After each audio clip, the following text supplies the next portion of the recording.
Amados irmãos em Cristo Jesus, eu vos saúdo com a paz do Senhor. Nós estamos dando continuidade aos nossos estudos bíblicos da nossa EBD, Escola Bíblica Dominical. A nossa revista deste trimestre, primeiro trimestre de 2017, ela traz o título Cristo e a sua supremacia, ou seja, a supremacia de Jesus Cristo. Fé, esperança e ânimo na carta aos Hebreus. Muito bem. A nossa lição é a de número 5. Nós já estamos na quinta lição do primeiro trimestre de 2018. A nossa lição na oportunidade tem como título Cristo é superior a Arão e à ordem levítica. E eu já me identifiquei, mas você vai me encontrar lá no meu canal com o nome de Alba Edson Gomes Livramento. Esse é o meu nome, na qual você vai me encontrar lá, e você vai se inscrever lá no meu canal através desse nome aqui. Vai nos achar, vai se inscrever lá para nos ajudarmos aí na divulgação deste trabalho. Muito bem. O nosso textual, meus amados, nos diz o seguinte: visto que temos um grande sumo sacerdote, Jesus, Filho de Deus, que penetrou nos céus, retenhamos firmemente a nossa confissão. Hebreus capítulo 4 e o versículo 14. A nossa verdade prática diz o seguinte: como Filho de Deus e sumo sacerdote, Jesus intercede eficazmente por sua igreja. Então nós temos aí o título, o textual e a nossa verdade prática, onde nós temos aí Jesus como o sumo sacerdote que intercede pela sua igreja de uma forma eficaz.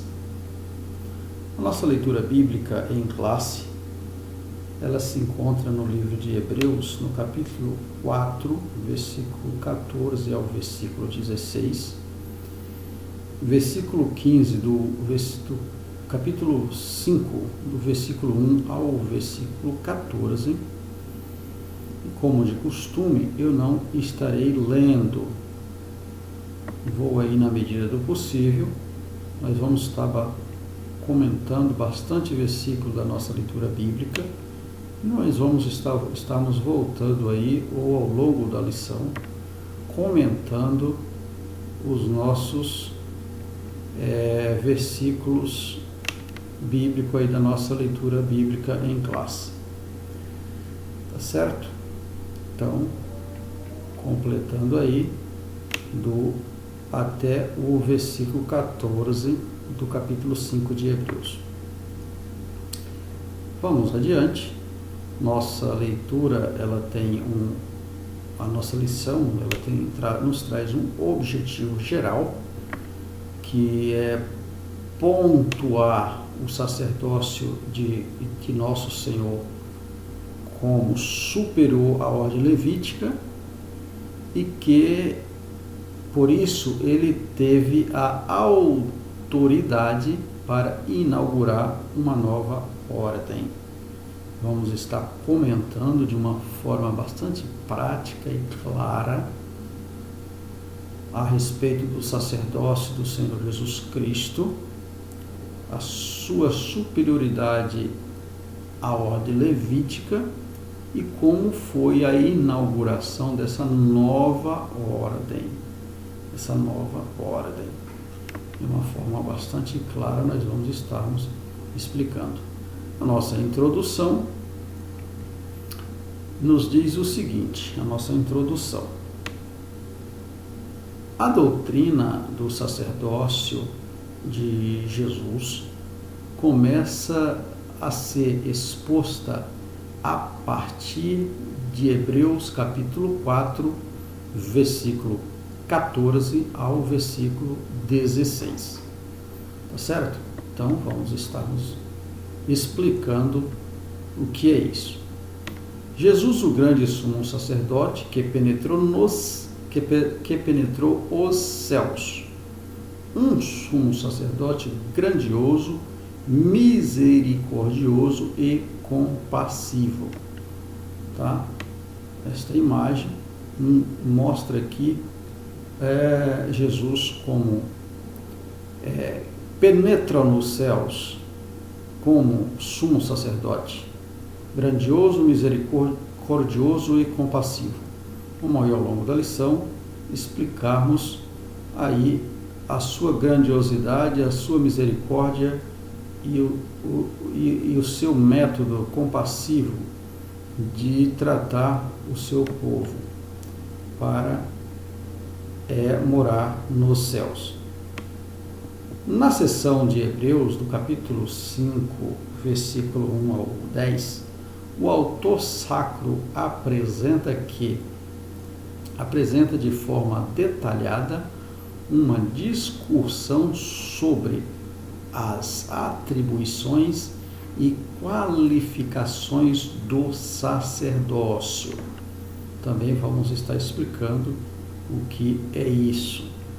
Então, olha, a intenção dele é mostrar, a intenção dele é mostrar que o sacerdócio de Jesus superou o sacerdócio arônico e a ordem levítica em grandeza e qualificação. Tá certo? Olha, os sacerdotes humanos eram cobertos de fraquezas e defeitos, e por isso pouco podia fazer pelos homens. Tá? Então aqui esta imagem nos mostra o sacerdócio humano, né, que era formado pela humano, embora com chamado de Deus, vamos estar explicando aí ao longo da lição, mas era um falho. Por esse motivo, eles não eram perfeitos e pouco podia fazer pelos seres humanos, pelos homens. Não podia fazer muita coisa por serem falhos, por ser humanos.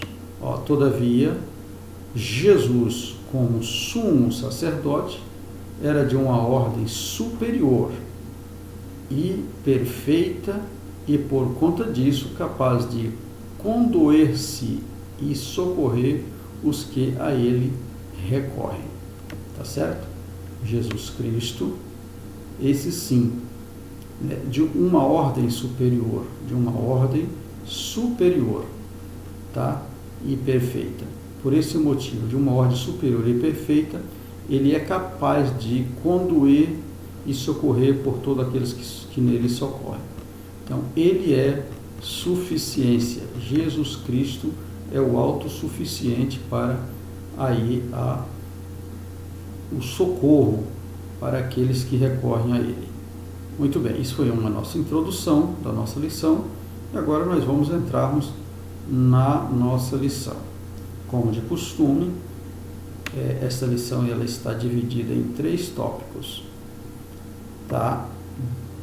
Sendo eles um sacerdócio superior quanto à qualificação. Segundo tópico, um sacerdócio superior quanto ao serviço. E o terceiro tópico, um sacerdócio superior quanto a importância teológica. Tá certo? 3 tópicos, vamos estar nos explicando de uma forma bastante prática e objetiva para o nosso entendimento. Nosso primeiro tópico, um sacerdócio superior quanto à qualificação. Vamos estar vendo o que é isso. O sacerdócio superior quanto à qualificação. E nesse primeiro tópico nós temos aqui 3 subtópicos, onde o primeiro subtópico irá tratar dos seguintes assuntos. Primeiro subtópico, por representar melhor os homens diante de Deus. Segundo subtópico, por compreender melhor a condição humana. E o terceiro subtópico, pela posição que exerceu. Tudo isso falando da pessoa de Jesus Cristo em comparação com o sacerdócio araônico e a ordem levítica. Vamos aí ao nosso primeiro subtópico. Eu quero conversar com vocês, amados irmãos em Cristo Jesus. Antes de nós entrarmos no nosso primeiro subtópico, eu vou conversar aqui com vocês aqui alguns subsídios teológicos que eu pude estar estudando, mostrar aqui essas atribuições e qualificações do sacerdócio, como que era lá, né, o processo do sacerdócio do Antigo Testamento, e trazendo aí a comparação com o sacerdócio de Cristo. Depois nós vamos entrar na nossa lição. Olha, atribuições e qualificações do sacerdócio. Nós terminamos a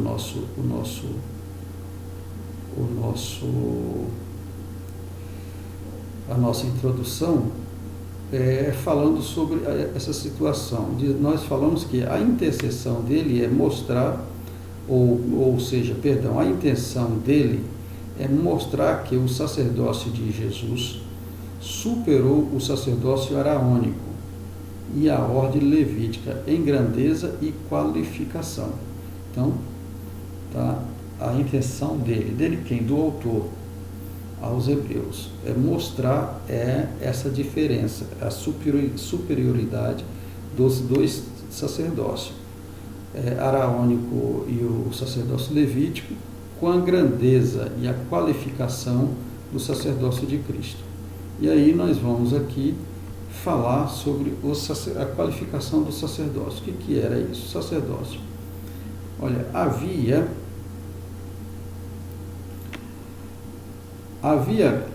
requisitos para a participação do ofício sacerdotal. Em Levítico, no capítulo 21, versículo do 1 ao 22, e depois o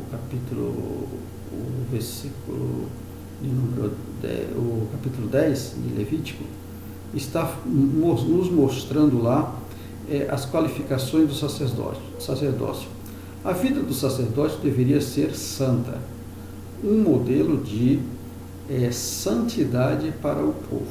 Então, o sacerdote deveria ter uma vida santa e ser modelo para o povo.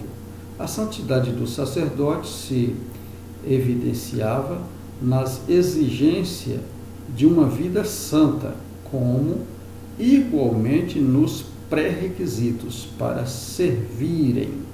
Levítico, capítulo 21, versículo do 1 ao 29, e depois o capítulo de número 9. A santidade dos sacerdotes também era indicada através das vestes que foram instruídas a usar. Então, eles também tinham essa observância nas vestimentas dos sacerdotes. Está lá em Êxodo, no capítulo 29, versículo 40 ao 43,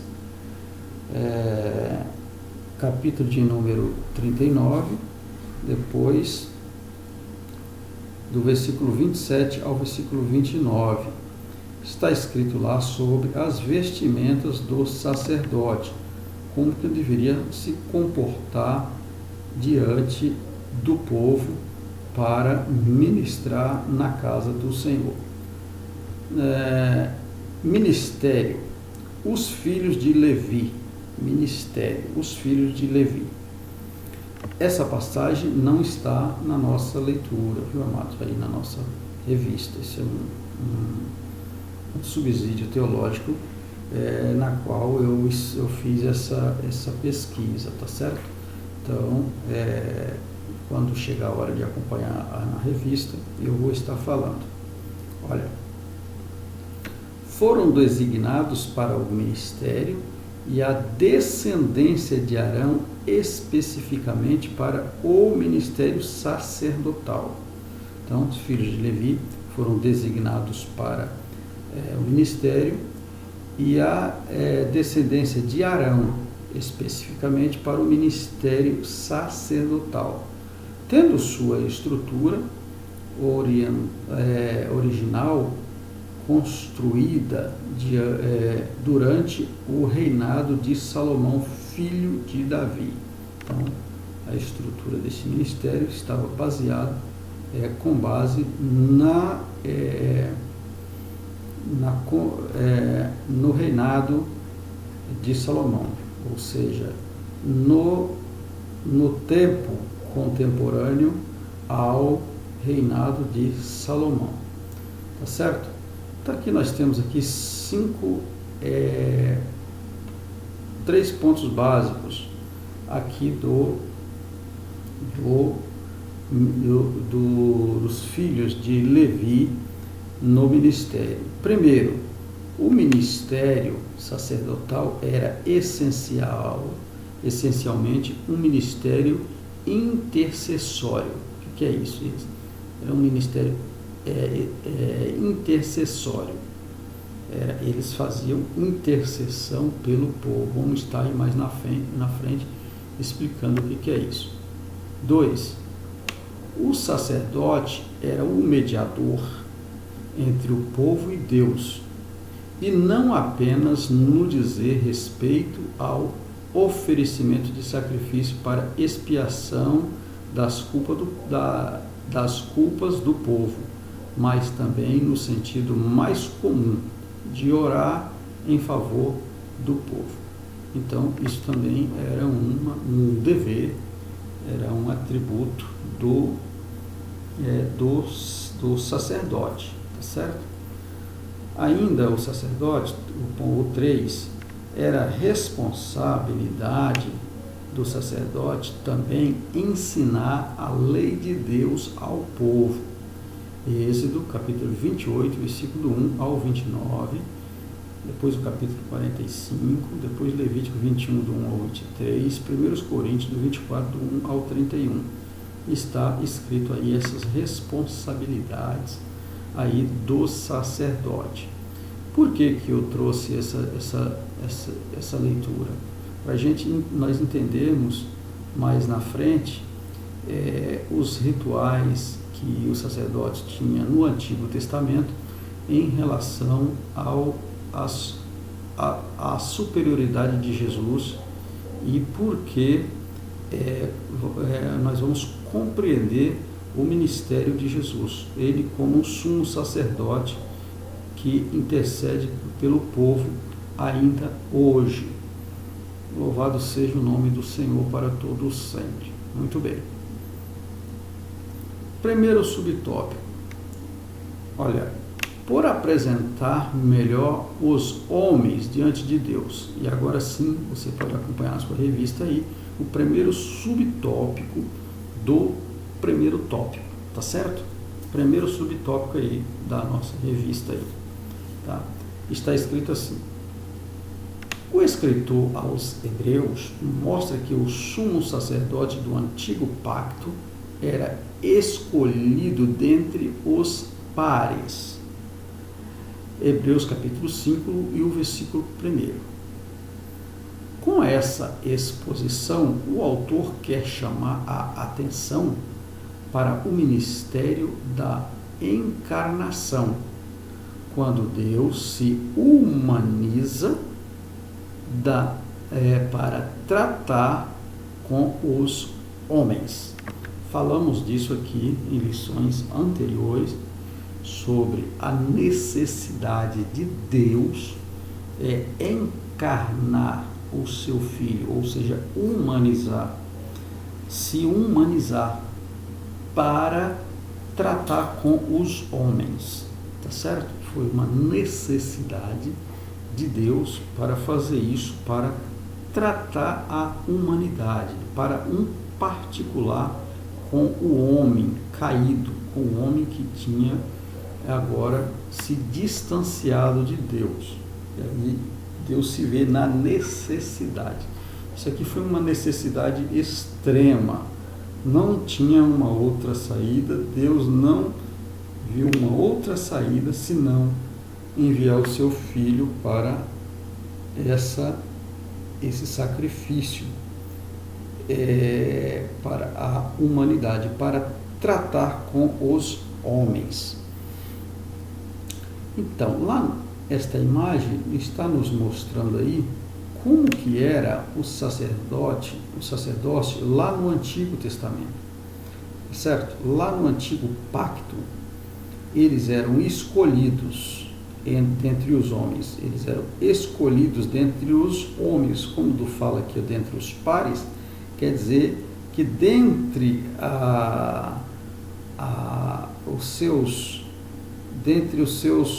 as suas descendências eram escolhidos esses homens para o ministério, dentre o povo de Israel, dentre o povo, os hebreus eram escolhidos para o sacerdócio, tratar das coisas concernentes a Deus, a obra de Deus, né, para o sacerdócio no templo, no tabernáculo, depois no templo, tá certo? E nós vamos ver mais na frente que esse sacerdócio foi falho, não foi perfeito, e por esse motivo Deus se vê na necessidade aqui, de um ministério da encarnação, um ministério perfeito. Deus se vê na necessidade. Nós vamos explicar na frente qual foi essa necessidade. Hebreus capítulo 5, versículo 1 e o versículo 2 está escrito, falamos aqui do versículo 5, versículo 1, capítulo 5, versículo 1, mas aqui eu estendi a leitura até o versículo de número 2, onde diz o seguinte, porque todo sumo sacerdote tomado dentre os homens é construído a favor dos homens, nas coisas concernentes a Deus, acabei de falar, para que ofereça dons e sacrifícios pelos pecados. Então, eles eram escolhidos, esses sacerdotes eram escolhidos entre os homens e constituído a favor dos homens, constituído a favor dos homens. Quem eram esses homens? Dos pecadores, nas coisas de Deus, para tratar das coisas de Deus, para oferecer sacrifício pelo pecado do povo. Segundo, podendo ele compadecer-se devidamente dos ignorantes e errados, porquanto também ele mesmo era rodeado de fraqueza.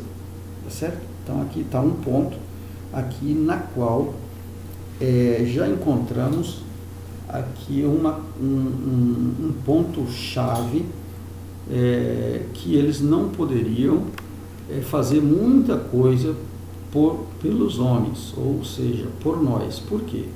Primeiro porque eles eram devidamente chamados para interceder pelos ignorantes e errados, mas eles mesmos eram rodeados de fraquezas, ou seja, eles eram falhos por ser homens sujeito a fraquezas. Então, eles eram limitados. Então, vamos ver mais na frente essas limitações. Muito bem. Olha, Jesus, nosso sumo sacerdote, é quem nos apresentou diante de Deus, ao contrário do sacerdote araônico, que oferecia ofertas e sacrifício. Jesus ofereceu sua própria vida como oferta a Deus em nosso favor. Hebreus capítulo 4, versículo 14 ao 16. Pois é, então, Jesus, nosso sumo sacerdote, é quem nos apresentou diante de Deus. Então, Jesus nos apresentou diante de Deus, ao contrário do sacerdócio araônico, que oferecia ofertas e sacrifício. Então, o sacerdote araônico lá, ele oferecia ofertas. Esses dois bodinhos aqui uma simbologia das ofertas na qual ele, sacerdote, ia oferecer a Deus, como oferta pelos pecados do povo e também pelo pecado dele. Ele fazia isso. Tá certo? O que acontece aqui? Jesus Cristo, o contrário, olha, Jesus ofereceu sua própria vida como oferta a Deus em nosso favor. Aqui, ó, Jesus Cristo, ele não oferece sacrifício de inocente, de carneiro, de bode, de coisas. Ele não oferece sacrifício. Ele, Jesus Cristo, oferece a sua própria vida, Ele morreu na cruz do Calvário pelo nosso pecado. Aqui na queda do homem, depois da queda do homem, nós sabemos que de lá para cá veio os sacerdotes, Melquisedeque, depois passa pelo sacerdócio de Abraão, o sacerdócio de Melquisedeque passa por Abraão, passa por Moisés, chega até Levíticos, os Levíticos, Arão, o sacerdote levítico. E aqui nós vemos que, mais na frente nós vamos estar explicando, que Jesus Cristo, ele toma a forma e restaura o sacerdócio antigo, o sacerdócio de Melquisedeque. E ele é o sacerdócio perfeito. Ele, Jesus Cristo, é o sacerdócio perfeito que leva o homem à vida eterna, para levar o homem à vida eterna. Nós sabemos lá, que nós vamos explicar mais na frente, que o sacerdócio de Melquisedeque era um sacerdócio único e perfeito. Único. E tendia a Cristo. E Cristo é o sacerdócio perfeito. Esse sacerdócio aqui é o plano da salvação, que não precisa da oferta de animais, tá certo? E por esse motivo superior ao sacerdócio de Arão, sacerdócio levítico. Por quê? Porque no sacerdócio arônico e levítico eles ofereciam animais. Jesus veio, quebra esse paradigma e oferece a sua vida, o seu corpo, para o delito da humanidade.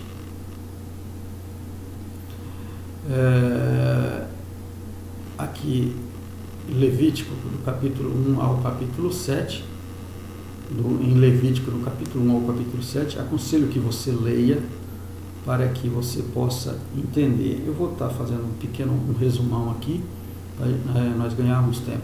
Sabemos que o sumo sacerdote da antiga aliança era uma figura, um tipo de Cristo, o grande sacerdote instituído sobre a casa de Deus. Assim como o sumo sacerdote era o representante, o mediador entre Deus e os filhos de Israel, Jesus é o representante, o mediador da nova aliança em favor daqueles que hão de herdar a vida eterna. Porém, há uma grande diferença entre o sumo sacerdote do Antigo Testamento e Jesus. Enquanto que o sumo sacerdote precisava primeiramente oferecer sacrifício pelos seus próprios pecados, para depois oferecer sacrifício pelos pecados do povo. Jesus não precisou de quaisquer sacrifício por si mesmo, uma vez que não tinha pecado. Vamos descrever as ofertas do tabernáculo e ver os símbolos que estavam por trás delas. Logo na frente nós vamos estar mostrando isso aqui. Então,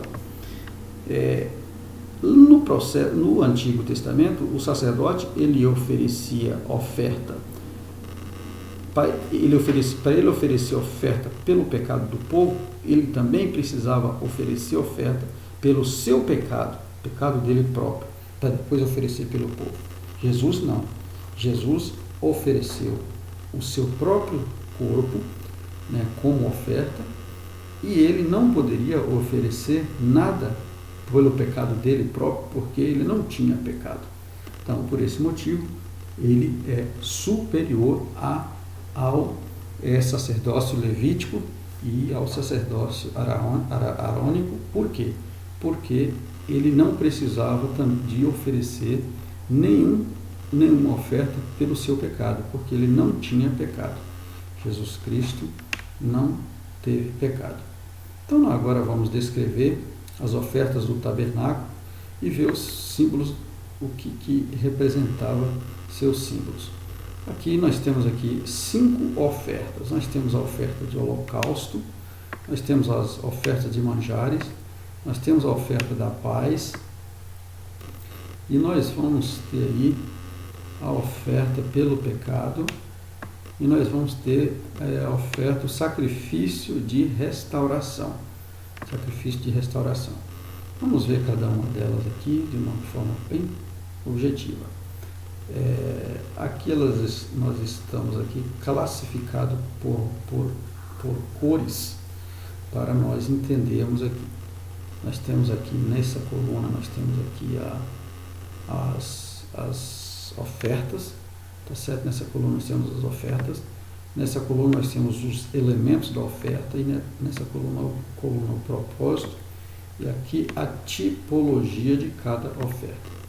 Então, no sacrifício de oferta de holocausto, o que era isso? Está ali no livro de Levítico, no capítulo de número 1, capítulo de número 6 e o capítulo de número 8,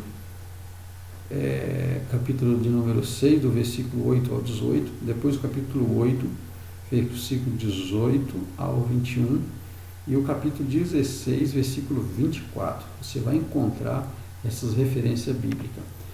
O que era oferecido? Que elemento de oferta era oferecido nesse sacrifício de holocausto? Poderia se oferecer um bode, um carneiro, um boi, um pombinho, para o pobre, sem defeito, total, totalmente queimado. Então, era uma oferta, poderia oferecer estas coisas aqui, esses elementos: bode, carneiro, boi e pombinho. No caso do pombinho, seria para a pessoa pobre. E esses sacrifícios, esses elementos, eles eram todos, não podia ter defeito, tá? E a regra teria que ser totalmente queimado, tinha que ter queima total. Que propósito? Qual era o propósito? Auto voluntário, de adoração, expiação pelos pecados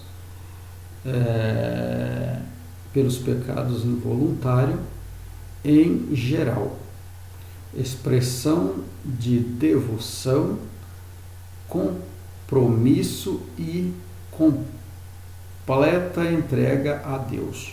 Então o propósito era esse, tá certo? Tinha que ser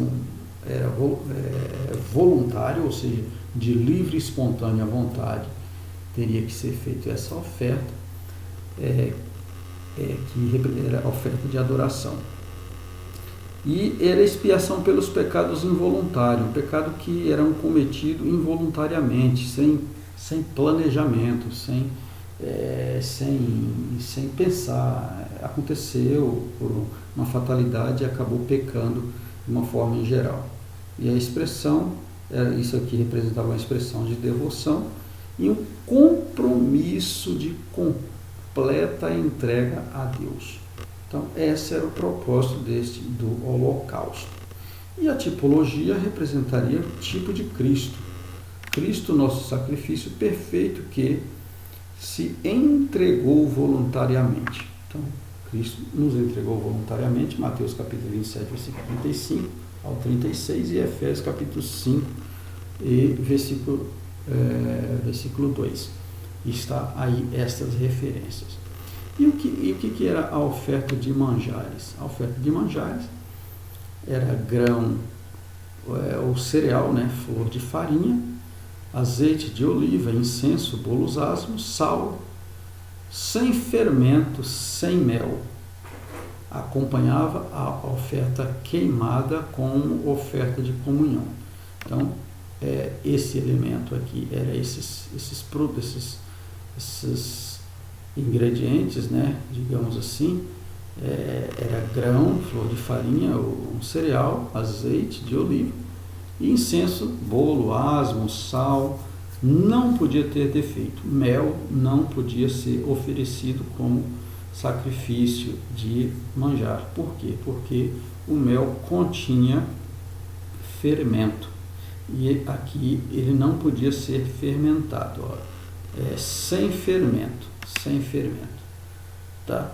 Sem fermento. Então o mel não podia, porque o mel ele tem fermento, ele é fabricado, nós sabemos aí o processo que as abelhas fabricam, traz ela das flores, então tem um certo fermento natural aí, mas não podia, o mel não podia. Então era oferecido como oferta de comunhão. Qual era o propósito? Auto voluntário de adoração, reconhecimento da bondade e da providência de Deus, devoção a Deus. É isso aqui que o crente precisa, fazer ofertas a Deus voluntariamente de adoração. Precisamos reconhecer da bondade de Deus e da providência de Deus. Então, isso era feito lá no Antigo Testamento. E a tipologia era destacar-se aqui a perfeita humanidade de Cristo. Aqui se destacava a perfeita humanidade de Jesus, ressaltar-se a entrega da sua vida, tá? O gesto de entrega da sua vida pela humanidade. E assim sucessivamente, amados, sucessivamente aí as ofertas. Vamos explicar mais uma. A oferta da paz se encontra em Levítico também, capítulo 3, capítulo 7, versículo 11 ao 34. Se encontra aí a oferta da paz. O que era a oferta da paz? Que elemento que era? Qualquer animal sem defeito, tomado do rebanho, variedade de bolos, ou qualquer animal sem defeito, tomado do rebanho, ou qualquer bolo, de alimentos aí, desde que não tivesse, que fosse perfeito. Então, isso era o elemento da oferta da paz. Qual era o propósito? Também era voluntário, de adoração, ação de graça e comunhão. Esse era o maior propósito desta oferta. A tipologia: Cristo, mediante a cruz, restaurou a comunhão do crente com Deus. Então, essa era a tipologia, porque Cristo na cruz, ele nos dá o direito de restaurar a comunhão com Deus. Ele é a nossa paz, faz cessar as guerras. Por quê? Quando estamos com Cristo, não estamos em guerra, faz cessar as guerras. Muito bem. Aqui nós temos mais duas ofertas, que é a oferta oferta pelo pecado, onde nós temos aqui um elemento da oferta do pecado, nós temos aqui 5 elementos, tá certo? Para o sumo sacerdote, eu vou explicar esse aqui, porque esse aqui é muito interessante. Para o sumo sacerdote e a congregação, um bezerro. Para os líderes, um bode. Para qualquer pessoa do povo, uma cabra ou um cordeiro. Para os pobres, 2 rolinhas ou 2 pombinhos. Para os muitos pobres, a 10ª parte de um efa de flor de farinha. E aqui eu gostaria de explicar aqui uma coisa muito interessante, que aqui tinha aqui cada um tipo de oferta aqui, no caso da condição social, ou seja, condição financeira. Mediante a sua condição financeira, você fazia um tipo de oferta. Era um tipo de coisa para ser ofertado pelo pecado, tá? Pelo pecado. E eu louvo a Deus porque hoje eu não preciso. Os ricos hoje, a Bíblia diz que é muito difícil um rico herdar o reino de Deus por causa da sua soberbia, por causa da soberba. Então, eu louvo a Deus porque os pobres hoje, ele entra no trono da graça primeiro, porque por causa da sua humildade. Não que todo pobre seja humilde, mas a tendência do pobre ser humilde. E Deus, ele condói pela humildade, certo? Não precisa de ter aqui uma posição social e financeira para entrar no trono da graça. Então, louvo a Deus que ele faz tudo perfeito. Não precisamos de ter essa preocupação. Muito bem. O propósito era a expiação pelo pecado específico e involuntário. Confissão de pecados, perdão de pecados, limpeza da imundícia. Então, esta era o propósito da oferta pelo pecado. E a simbologia também tipificava Cristo, que padeceu por nós fora da porta. Ou seja, ele foi nos buscar no lamaçal de pecado. Ele nos resgatou lá do monturo, como diz a sua palavra. E a restauração também está nesse propósito, sacrifício de restauração. Era oferecido um carneiro, somente o carneiro, e o propósito para expiação de pecado involuntário também, que requeriam restauração. Limpeza de imundícia, fazer restituição, acrescentar 20%. Então, isso aqui é quando por causa de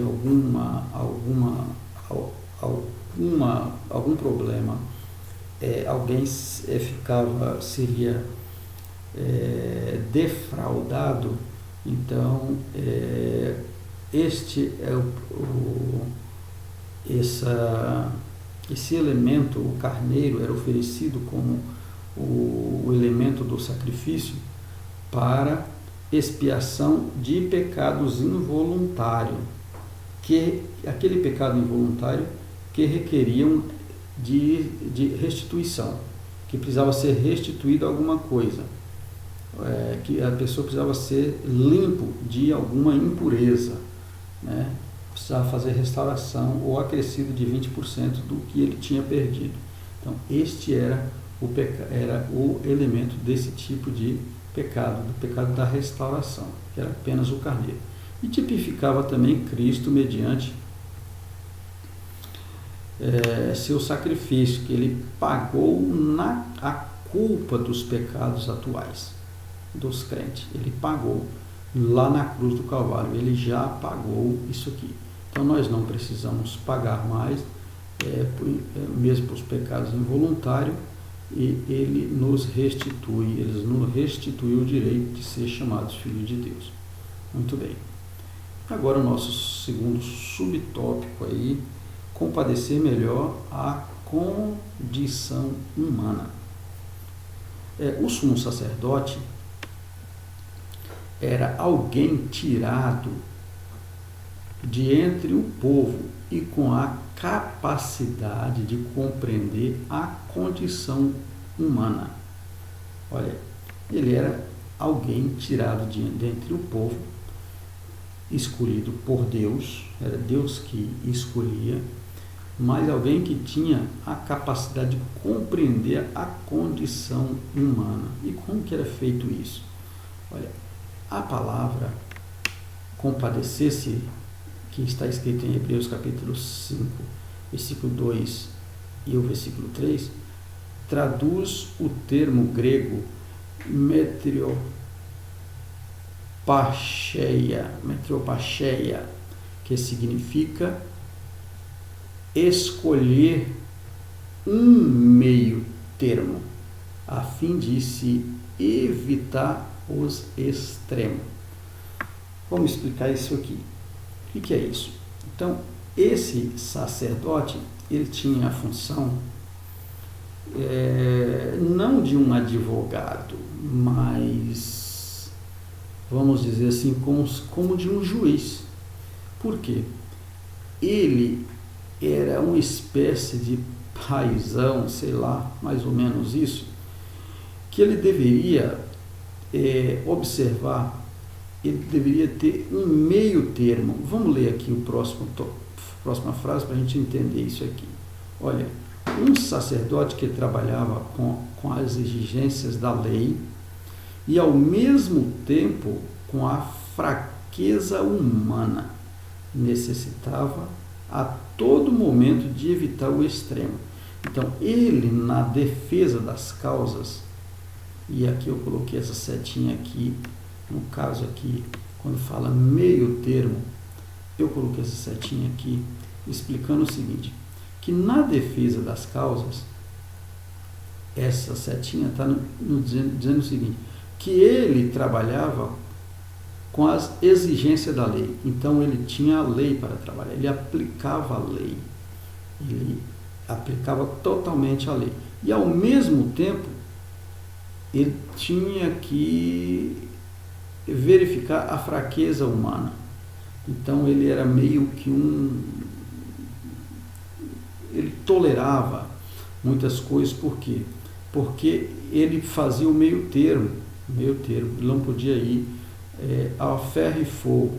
Embora no Velho Testamento nós vemos lá que Deus fulminava, em muitos casos Deus fulminava, mas em muitos casos o sacerdote ele fazia esse processo, ele verificava a necessidade, a humanidade necessitava a todo momento de evitar o extremo. Então o sacerdote necessitava ao todo momento evitar o extremo, evitar uma catástrofe, um descontrole geral da população. Então ele tinha essa dose aí, esse meio termo. E também nesse meio termo aqui, o que acontecia? Isso se tornava mais emblemático quando ele precisava fazer sacrifício pelos pecados alheios e pelos seus próprios pecados, Por quê? Ele precisava usar muita coerência, ele não podia ser complacente com o processo, ele tinha que ter um cuidado muito rigoroso para tratar do assunto, para não levar vantagem, para não ele dar vantagem para os outros e nem para si próprio. Precisava levar esse processo. Pela posição que exerceu. Aí vai dizer o seguinte, não era sumo sacerdote quem que quisesse ser, mas aquele que o Senhor que o Senhor chamasse. Hebreus capítulo 5, versículo 4. Então, não era quem quisesse ser, é quem o Senhor chamasse, mas mesmo chamado pelo Senhor, eram ser humano, eram pessoas humanas e precisava era sujeito a essas fraquezas. O contexto deixa claro que a palavra honra tem o sentido de cargo. Honra tem o sentido de cargo ou posição e está relacionada ao ministério sacerdotal, ao qual o Senhor designou a alguém. Olha, ser um ministério de altar era algo extremamente honroso, de grande importância e de muita responsabilidade. Tanto Arão como seus filhos foram escolhidos diretamente por Deus para esse ministério. Tá certo? Isso é muito trabalhoso. Ser um ministro de altar quero dizer que ainda é, embora muitos não tenham essa observância e sobe no altar ou está no altar de qualquer maneira. Mas era bastante honroso e de grande importância e de muita responsabilidade. Você, ministro da casa do Senhor, honra o ministério e honra o altar. Considera de muita importância e de muita responsabilidade quando suba lá. Era assim no passado e continua sendo ainda hoje. Louvado seja o nome do Senhor.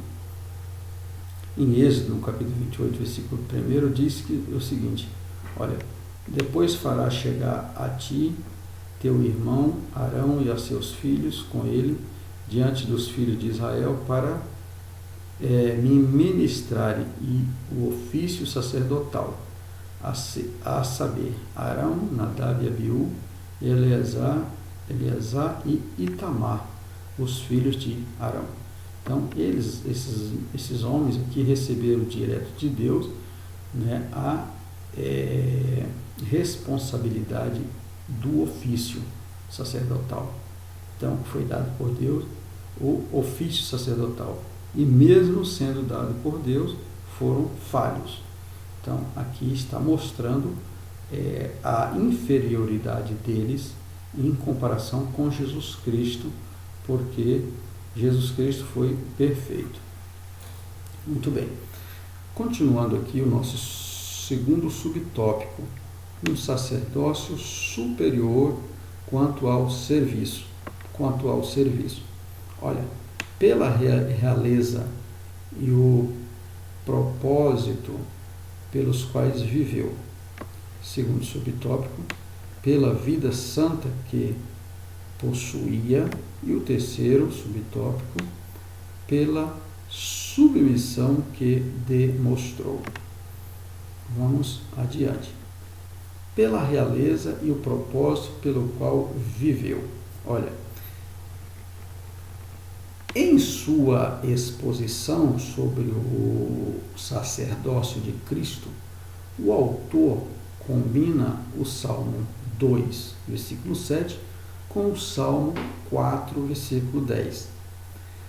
Essa citação serviu para o autor sacro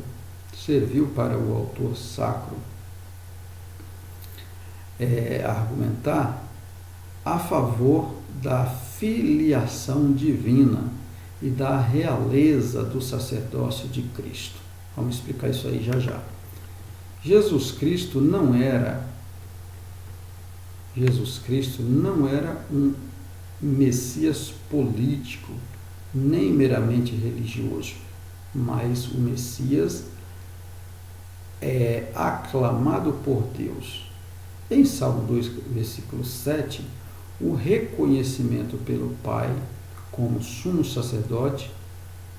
Em Salmo 110, versículo 4, o Messias que os cristãos reconhecem como Filho de Deus reina e sumo sacerdote do novo pacto. Vamos estar explicando isso muito bem. Nós falamos ali sobre o contraste do Salmo 2 e o Salmo 110. 10. Salmo 2, versículo 7 e o Salmo 110 e o versículo 4. Olha o que diz o Salmo 2, versículo 7. Diz o seguinte: falarei do decreto do Senhor. Ele me diz: tu és meu filho, hoje te gerei. Salmo 104, versículo 4 diz assim: jurou o Senhor e não se arrependerá. Tu és sacerdote para sempre, segundo a ordem de Melquisedeque. Tá certo? Vamos explicar isso aqui. Eu tracei uma linha aqui.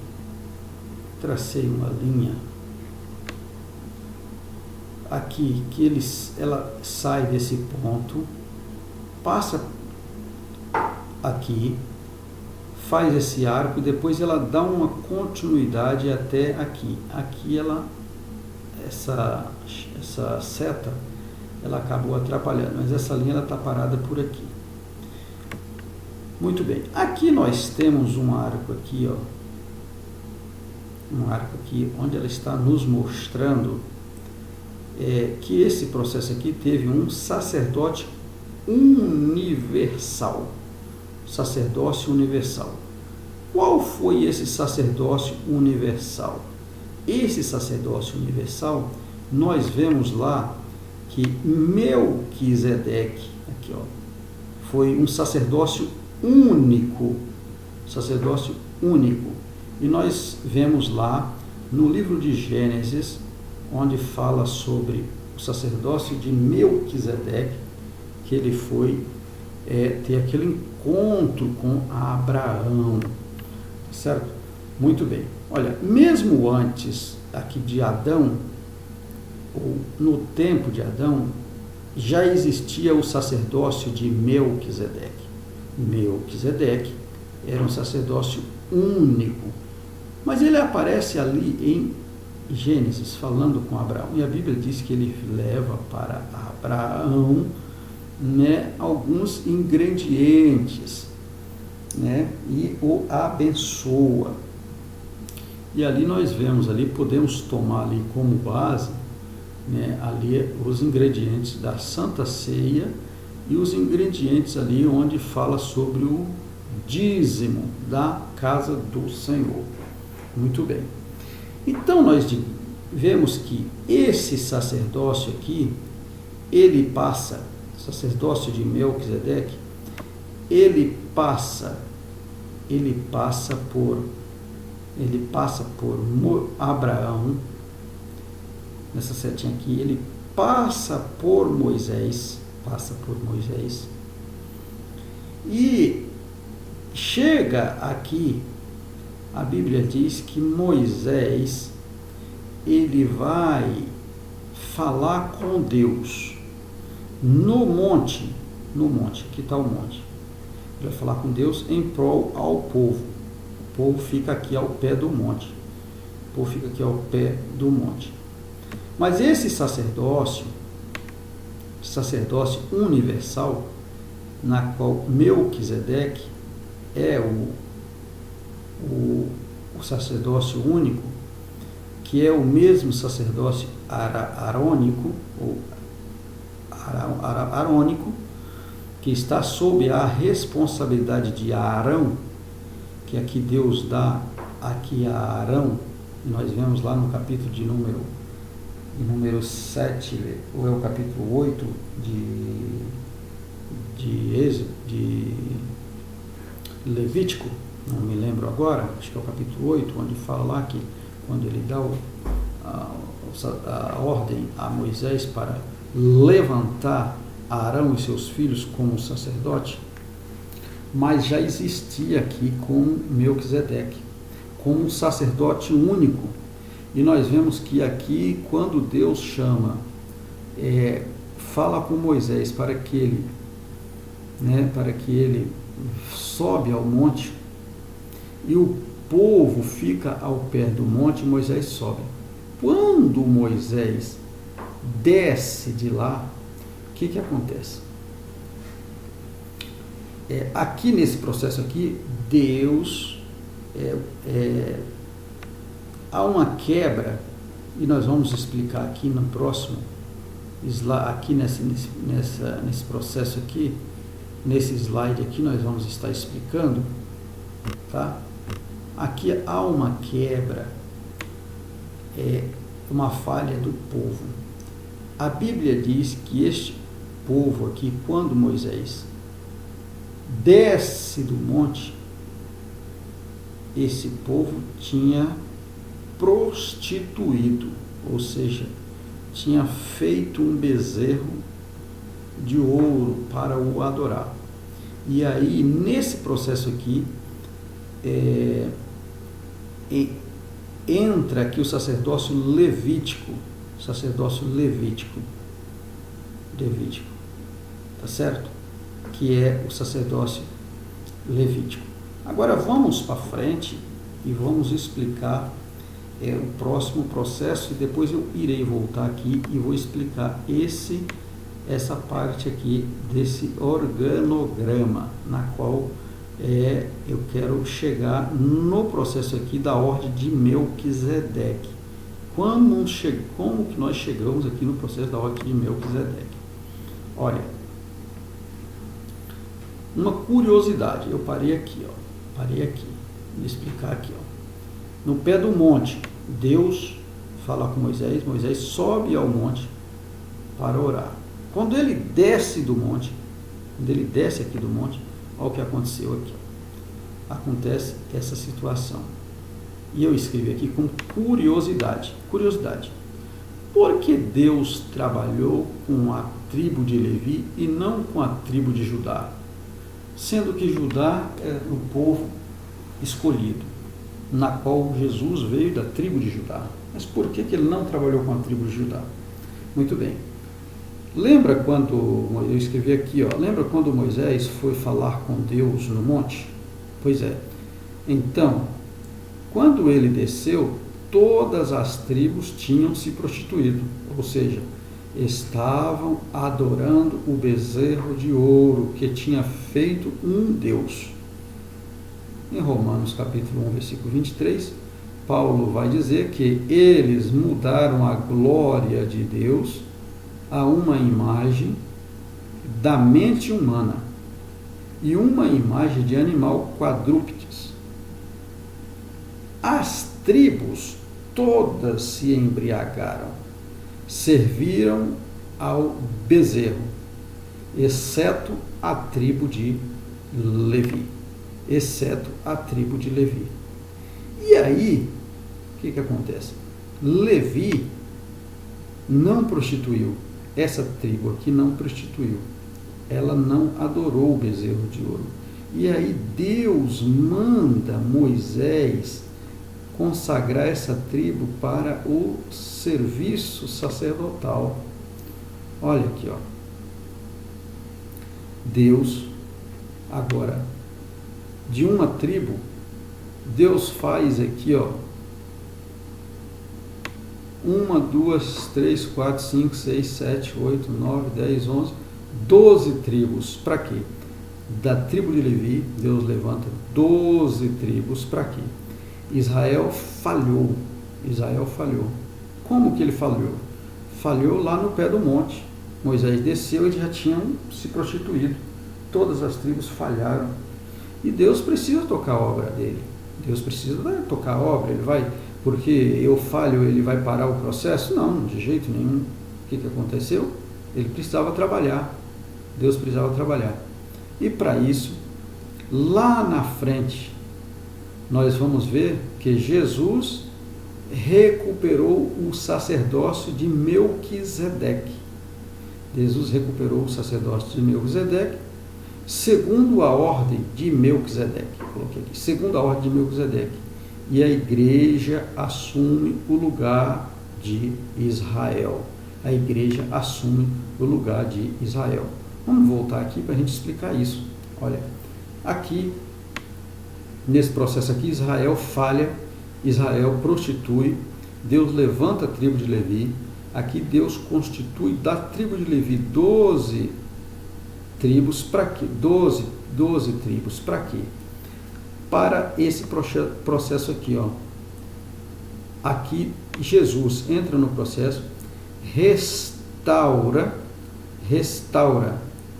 a ordem que tinha sido parada aqui, a ordem de Melquisedeque, que era o sacerdote único.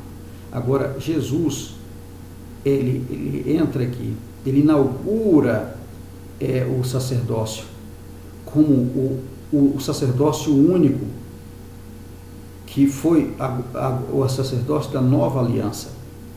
Da nova aliança para quê? Olha, lembra que aqui, ó, Abraão, ele entra no processo aqui quando Melquisedeque fala com Abraão. Melquisedeque ainda como Deus apresenta ele lá como o único, como um sacerdócio único, e que ele vai encontrar ao encontro de Abraão. Abraão foi da nação que foi escolhido para evangelizar a terra. Olha, o sacerdócio é universal, mas Deus irá trabalhar com as nações para evangelizar o mundo. Deus vai trabalhar com as nações. Qual nação? Essa nação aqui de Levi. Essa nação aqui, ó. Deus vai trabalhar com essas nações aqui, ó. Essas nações aqui, as 12 tribos. Para quê? Evangelizar o mundo. E quem essas nações? Essas nações foi aqui, ó. Porque o que aconteceu aqui, ó? Israel, esse I aqui, ó. As nações aqui, ó. Israel falhou. Abraão, lá tem uma promessa que Abraão, queria abençoar toda a família, todas as famílias da terra, tá certo? Deus não pode parar com esse processo. Deus não pode parar com essa promessa só porque Israel falhou. Só porque Israel falhou.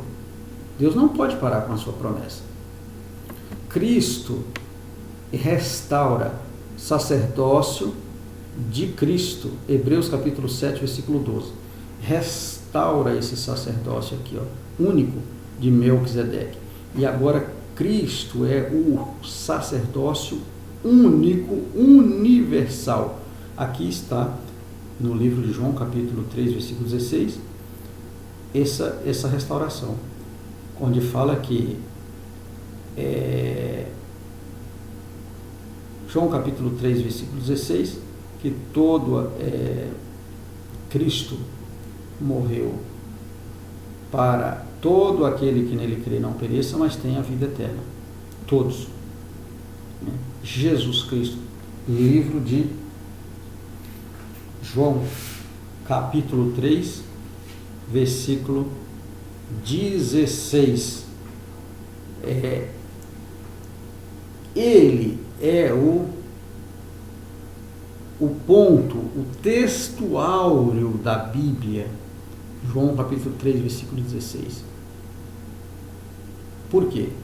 Porque Cristo aqui restaura e dá a condição humana para toda a humanidade, todo aquele que nele crê.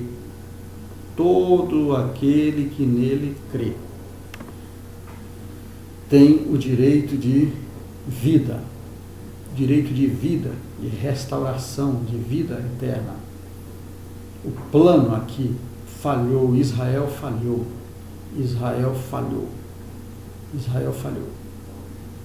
Ó, Israel falhou.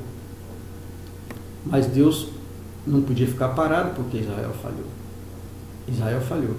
Mas Jesus Cristo morreu, Deus humaniza Jesus para morrer na cruz do Calvário. Olha, aí ele restaura o sacerdócio de Melquisedeque. Restaura o sacerdócio. Segundo a ordem de Melquisedeque, Ele fez a restauração. Agora, a igreja assume o lugar de Israel para evangelizar as nações. A igreja assume o lugar de Israel. Eu, você, nós somos a igreja responsável para essa evangelização, segundo o sacrifício de Cristo, a restauração dele, segundo a ordem de Melquisedeque, sacerdócio único, Jesus Cristo. Por esse motivo, Jesus Cristo superior a todos os patriarcas que passaram, Arão e todo o sacerdócio levítico. Louvado seja o nome do Senhor para todos sempre. Segundo subtópico, aí já podemos passar. Pela vida santa que possuía. Hebreus capítulo 5, versículo 7, parte A, é usada pelo autor sacro para se referir à vida piedosa de Cristo, de intercessão, de compaixão, oração e súplicas. São qualificações presentes em um verdadeiro sacerdote. Tá certo? Um verdadeiro sacerdote, ele precisa ter essas qualificações. Ele precisa ter uma vida de intercessão, assim como Jesus. Ele precisa ter compaixão, ser misericordioso, vida de oração e súplica, né? São as qualificações de um sacerdote. Precisa ter essas qualificações. Com base nessas qualificações, agora o autor destaca que os fatos por ele levantados acontece quando Jesus ainda exercia seu ministério terreno, revelado dessa forma o seu viver santo. Então, Jesus ainda no seu ministério terreno, ele tinha esse viver santo. Por quê? Porque ele é o Filho de Deus. E aqui, conforme narra os evangelhos, e serve para mostrar que um sacerdote assim, santo, piedoso e compassivo, é capaz de condoer-se das fraquezas humanas e dos que sofriam. Então, Jesus foi capaz de condoer, né, de todas as fraquezas humanas, porque ele e todos aqueles que sofrem, ele é capaz de condoer por nós. Terceiro subtópico, pela submissão que demonstrou. Aqui, simplesmente, o viver totalmente de Jesus é conduzir a suportar o sofrimento em favor da humanidade e, desta forma, a completar a obra expiatória em favor de todos. Tá certo? Jesus teve esse ministério. O viver temente de Jesus, o conduzir a suportar o sofrimento em favor da humanidade e, desta forma, a completar a obra expiatória em favor de todos. Esse foi a demonstração de submissão que ele demonstrou por todos nós. Nosso terceiro tópico vai falar sobre um sacerdócio superior quanto à importância teológica. O que é isso, importância teológica? Uma doutrina transcendente e uma doutrina essencial. O que é isso? É o seguinte: doutrina transcendente. A última parte da sessão de Hebreus capítulo 5, versículo 11 ao 14, forma um parênteses, feito pelo autor para chamar a atenção da importância teológica que possui essa doutrina, o sacerdócio de Jesus Cristo. Então, importância teológica. O que é isso, importância teológica? Multidões o acompanhavam, certo? tá certo? Então, multidões o acompanhavam. Então, Jesus Cristo, ele tinha uma dinâmica muito perfeita de evangelização, uma dinâmica muito coerente, uma sabedoria extrema de falar com o povo. A Bíblia diz que onde ele estava, multidões o acompanhavam. Ninguém irá acompanhar alguém que não tem fundamento, tá certo? Alguém vai ver ou presenciar alguém com certeza que tem algo para dar. Então, essa influência, essa importância da transcendência de Jesus, do seu método, que chamava a atenção da humanidade. Chamava a atenção, a importância teológica, a sabedoria de Jesus. Por isso que as multidões o acompanhavam.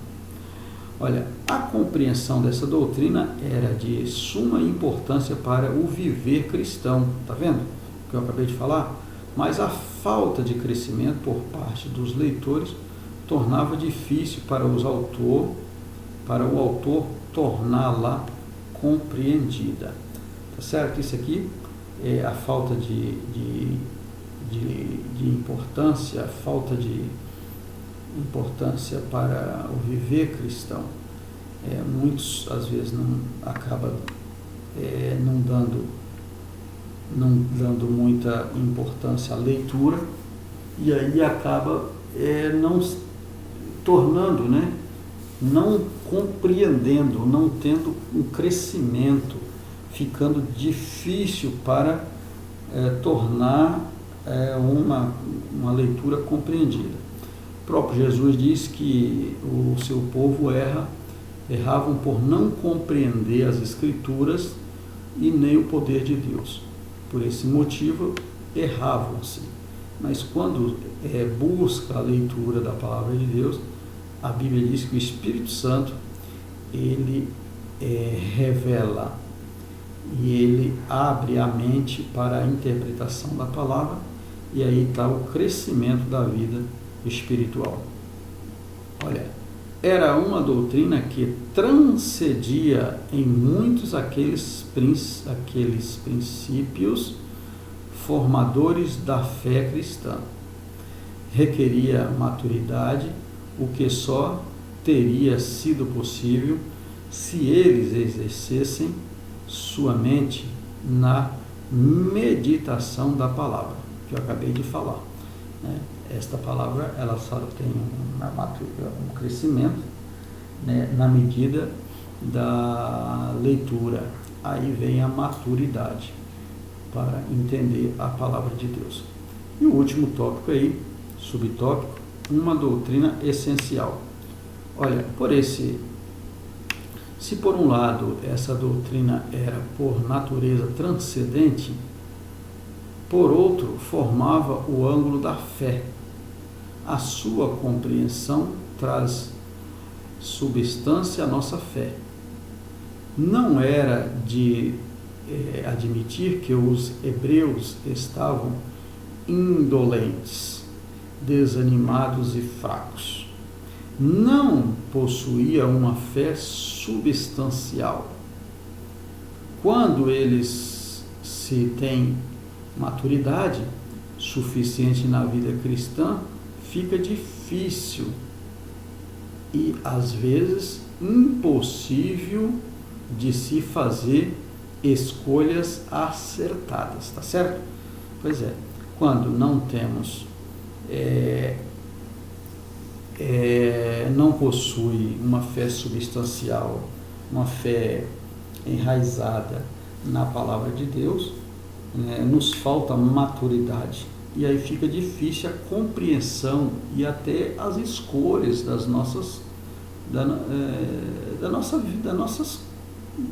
coisas mesmo essenciais do nosso dia a dia, tá certo? Então aqui nessa imagem nos mostra aqui, a eu coloquei aqui como a importância da leitura da palavra para o crescimento. Para o crescimento, nós temos que crescer na fé e no conhecimento da palavra de Deus. Fazendo assim, nós seremos vitoriosos e não erramos. Bendito seja o nome do Senhor. E a nossa conclusão nos diz assim: o final do capítulo 4 de Hebreus e todo o capítulo 5 traz aspectos relevantes sobre o sistema sacerdotal nos dias bíblicos. Quais são esses dias? Nos dias atuais. Podemos classificar assim. Muito bem. Vimos que o autor apresentou primeiramente as qualificações que eram exigidas para um sacerdote e depois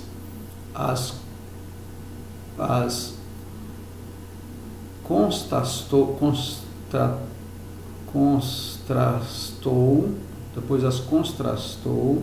com o sumo sacerdote perfeito de Jesus Cristo.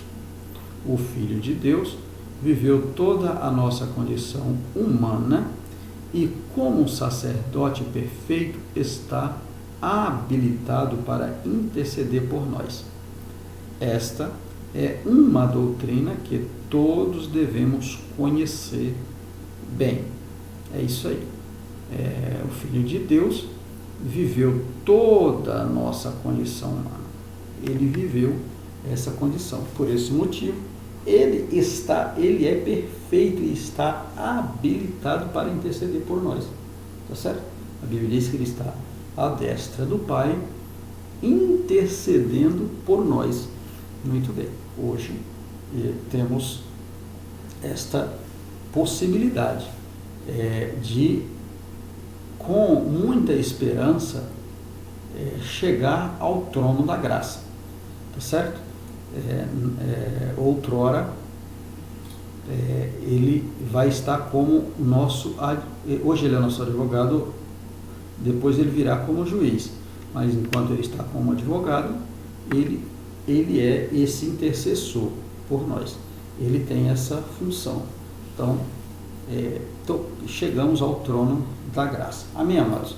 Que Deus em Cristo pode nos abençoar e nos conceder uma semana maravilhosa, que você possa ter um bom proveito desta leitura na sua classe, você aluno,